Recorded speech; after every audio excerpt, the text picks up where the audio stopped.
In wake of LeBron's comments on Anthony Davis, NBA sends memo to teams on tampering. It was a well-coordinated effort by his agent, Rich Paul of Clutch Sports. Days before the Pelicans came to Los Angeles to face the Lakers, with as the big headline. It was an effort to put pressure on the Pelicans. The Lakers would love to get in a trade conversation with New Orleans right now, but sources with direct knowledge of the Pelicans' plans have been clear with me, Davis is not being traded during this season. Was that tampering? By how the NBA has chosen to enforce the rules over time, it was not. Players talking about other players has been allowed. Like it or not. And through the media moves like LeBron's represent a drop in the bucket of recruiting that actually goes on. Everyone tampers. Everyone knows it. And with player movement part of what is fueling the growth in the NBA's popularity, the league isn't going to come down hard on stopping it. Trying to save some face, the NBA sent a memo to teams about player tampering.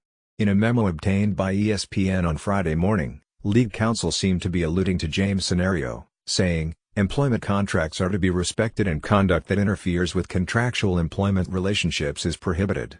This principle is particularly important in today's media environment, where any actions or comments relating to potential player movement receive immediate and widespread public attention. Teams should be entitled to focus their efforts on the competition this season with the players they have under contract, without having to divert attention or resources to conduct or speculation regarding the potential destinations of those players in future seasons once their contracts expire. Okay, but what are you going to do about it? The memo says if player comments are part of a pattern of an organizational effort to recruit a player, it will be seen as tampering. Great. But the Lakers, already burned by tampering fines for Magic Johnson, are not the ones making a public push to get AD to LA. That's LeBron. He went to dinner with Davis after the Lakers/Pelicans game, and the two share an agent, so it's easy for LeBron to get that message through. Or, LeBron could just text Davis. Or talk to him at the All-Star Game events. Or a million other ways. Teams can do the same thing. The Lakers signed in part because he is a Rich Paul/Clutch client and it helped establish a relationship that would bring future players to the team, but that's not tampering, that's a player signing. Proving an organizational effort by a team to tamper is going to be very difficult, unless the league gets a hold of smoking gun emails or something. Teams are smarter than that. All of this gets back to the main point above, how badly does the league really want to stop this? They don't want the perception of tampering, but player movement and rumors of player movement are a huge part of the game's popularity. The league doesn't really want it to stop. It's just about the perception. Rival executives apparently believe that the Los Angeles Lakers will include Wing in any trade for a star. Ingram is still trying to figure out how to play with, and he has struggled mightily. The third-year star has seen some of his advanced statistics drop significantly, and it has called into question whether Ingram is the right fit long-term next to James. LeBron will be out for an undetermined amount of time with A. It was also announced that has had surgery on his finger and could be. That gives Ingram some space to operate, which the Lakers youngster apparently appreciates. It's an opportunity, Ingram said after shoot-around Thursday, leading up to the game against the Kings. It's an opportunity for me to go out there and play my game a little bit more. I think I'm going to be a little bit more ball-dominant, cutting off the basketball.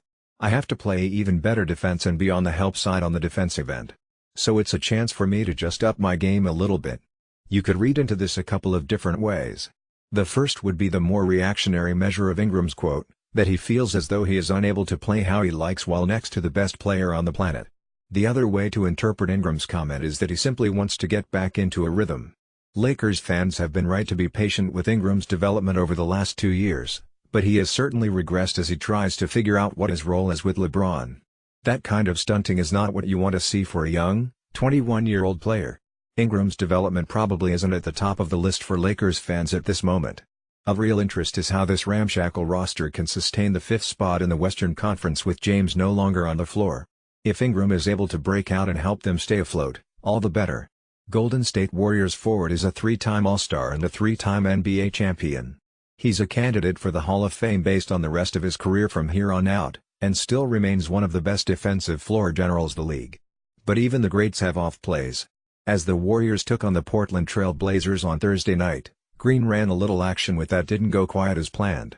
Thompson thought that he was coming up for a handoff as Green was going for a pass. The result was Green bonking Thompson in the face with a basketball. Via Twitter, why was Green passing the ball with so much force to Thompson? We may never know.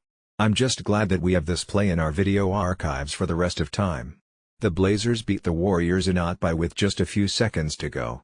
You and I, we might forget our keys when we step out the door. Even worse, we could get halfway to the gym without our headphones, or a lock for the lockers, or flip-flops for the shower. Had a different problem on Friday night as the Minnesota Timberwolves went to take floor against the Atlanta Hawks at Target Center. During pregame warm-ups, the broadcast panned to Wiggins as the start was delayed. Wiggins was unable to pull off his shooting shirt and join the rest of the starters. Why, you ask? Because he had forgotten to put on his jersey in the locker room. Via Twitter, "This is pretty funny, but I have to admit that if I was a Wolves fan that it would be just another chapter in my argument against Wiggins. At times, the guard from Kansas has not seemed dedicated or focused on improving his game, and things like this makes you wonder if he's just not really all in." Wiggins eventually found his jersey and made his way onto the floor. Thursday night was an incredible television experience in the NBA. The Sacramento Kings thanks to, and the Portland Trail Blazers beat the Golden State Warriors on a shot by with. After Christmas in the NBA truly is the best time of year. Meanwhile, our friends over at NBC Sports California had a good time broadcasting that Kings win over the Les Lakers. The TV partner tweeted out video after the W of Doug Christie and Grant Napier's reaction as they called Bogdanović's shot in real time. "It's pretty dang great." Via Twitter, the Kings might just be the surprise of the season in the Western Conference. They currently stand at 19-16 and are poised for a potential playoff berth. Big shots like Bogdanović's will certainly help them with that.